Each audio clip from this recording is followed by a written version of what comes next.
Press the bell icon on the YouTube app and never miss another update.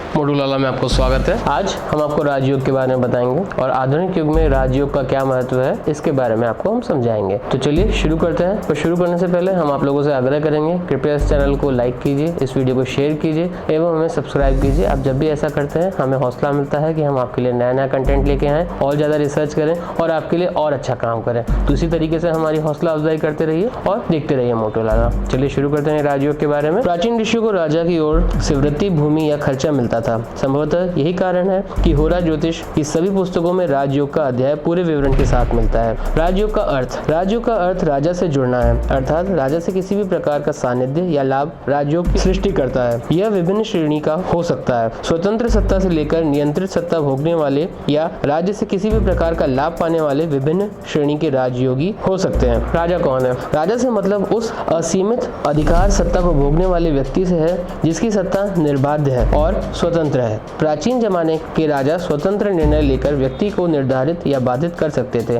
उसे फांसी लगा सकते थे तथा उसे देश से निकाल सकते थे। इस उदाहरण से यह ध्वनित होता है कि वह राजयोग शक्तिशाली होता है जिसमें किसी भी नागरिक के शरीर को निरोधित किया जा सके या बंधन में डाला जा सके, क्षेत्राधिकार का उपभोग कर सके, अर्थात क्षेत्राधिकार और दंड क्षमता वाले राजयोग सर्वश्रेष्ठ होते हैं। अब असीमित क्षेत्राधिकार और दंडाधिकार वाले व्यक्ति आधारित राजा नाम की संस्था तो बची नहीं, अपितु उसके स्थान पर लोकतंत्रीय शासन पद्धति में ऐसी सत्ताएं उत्पन्न हो गई हैं जो राजयोग के अंतर्गत आने वाली शक्तियों का प्रयोग स्वतंत्र रूप से कर सकती हैं। उदाहरण के तौर पर प्रधानमंत्री राजा है परंतु फांसी की सजा नहीं दे सकते हैं। हाईकोर्ट या सुप्रीम कोर्ट के जज फांसी की सजा दे सकते हैं, किसी को कैद में डाल सकते हैं, परंतु शासन का स्वतंत्र अधिकार नहीं भोग सकते हैं। अतः किसी न किसी रूप से ये सत्ताएं राजयोग तो भोगती हैं परंतु असीमित राजयोग की श्रेणी में यह सब नहीं आता है। फिर भी कुछ सत्ताएं ऐसी हैं जो प्रशासन और दंडाधिकार दोनों समान रूप से भोगती हैं। उदाहरण के तौर पर जिला कलेक्टर एवं जिला मजिस्ट्रेट ये कार्यपालक मजिस्ट्रेट को होते ही हैं और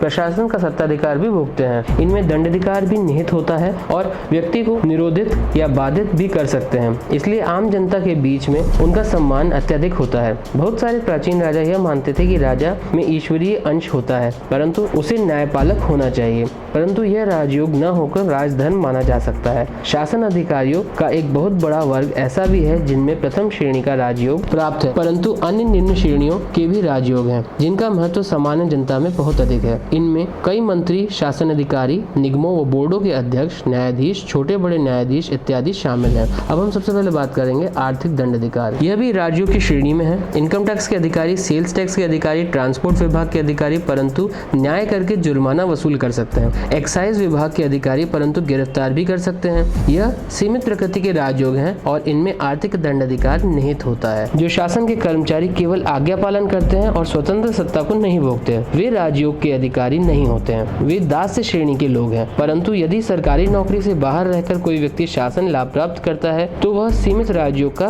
भोगी माना जा सकता है। इस श्रेणी में सरकारी ठेकेदार या जिन्हें सरकारी से ऋण मिलता है शामिल माने जा सकते हैं। जो किसी न किसी रूप से शासन से लाभ प्राप्त करते हैं वह सीमित राजयोग का भागी माना जा सकता है। अब हम बात करेंगे पाराशर राजयोग के डेफिनेशन के बारे में। पाराशर ने जन पत्रिकाओं में केंद्र और त्रिकोण का संबंध राजयोग कारक माना जाता है। केंद्र और त्रिकोण को विष्णु और लक्ष्मी की संज्ञा देते हुए उन्होंने राजयोग को परिभाषित किया है कि इस संबंध वाला राजयोग को प्राप्त करेगा। यह कुछ जैमिनी ज्योतिष में वर्णित श्रीमंत योग के समान है, जिसमें श्री प्राप्ति के साथ साथ मान्यता भी है कि पाराशर जिस राजयोग की चर्चा करते हैं उसमें लक्ष्मी प्राप्ति के साथ साथ अधिकार व मान्यता प्राप्त होना आवश्यक है। जैमिनी के श्रीमंत योग में धन व मान्यता शब्द आते हैं, अर्थात शासन अधिकारी ना हो परंतु राज्य मान्यता प्राप्त हो जाए तो वह भी राजयोग है। उदाहरण के तौर पर कारकांश लग्न से दूसरे भाव में ग्रह अपने उच्च राशि में स्थित हो तो यह श्रीमंत योग हुआ। अब हम बात करेंगे आधुनिक काल में राजयोग के महत्व के बारे में। हम ज्योतिषी लोग अगर किसी सरकारी संस्था में कोई बड़ा सम्मेलन आयोजित किया गया हो तो आपस में चर्चा करते हैं कि यह एक क्षणिक राजयोग है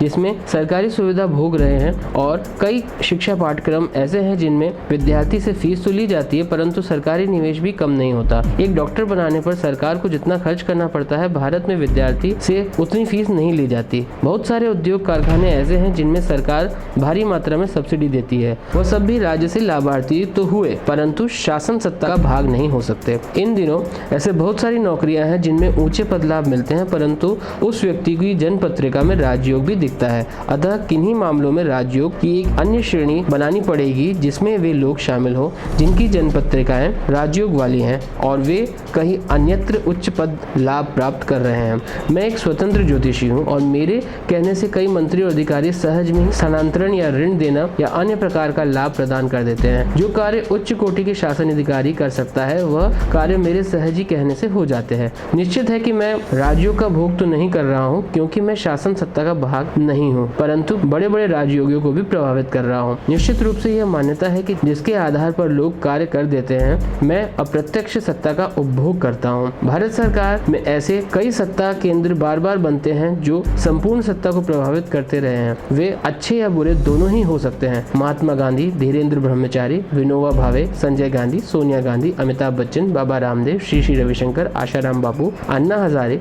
जैसे अनेक विशाल व्यक्तित्व हैं जो सरकार से बाहर रहकर भी राजयोगियों और आम जनता को प्रभावित कर सकते हैं। ये अच्छे और बुरे दोनों ही प्रकृति के हो सकते हैं। निश्चित है कि हमें राजयोग मामले में पराशर, कल्याण वर्मा, रामदेवज्ञ, वराह मिहिर, कालिदास और जैमिनी प्रभृति महान ज्योतिषियों की दी हुई परिभाषाओं से बाहर जाकर राजयोग को नए ढंग से परिभाषित करना पड़ेगा। तभी हम इन हजारों प्रचकों के इन प्रश्नों का जवाब दे पाएंगे। हमारी कुंडली में राजयोग है परंतु नौकरी क्यों नहीं मिली। तो मैं आशा करता हूँ आपको उचित जानकारी मिली हो। देखते रहिए मोटूलाला। इस वीडियो को शेयर कीजिए, इस वीडियो को लाइक कीजिए और हमें सब्सक्राइब कीजिए और देखते रहिए मोटूलाला। अभी के लिए हमें आज्ञा दीजिए।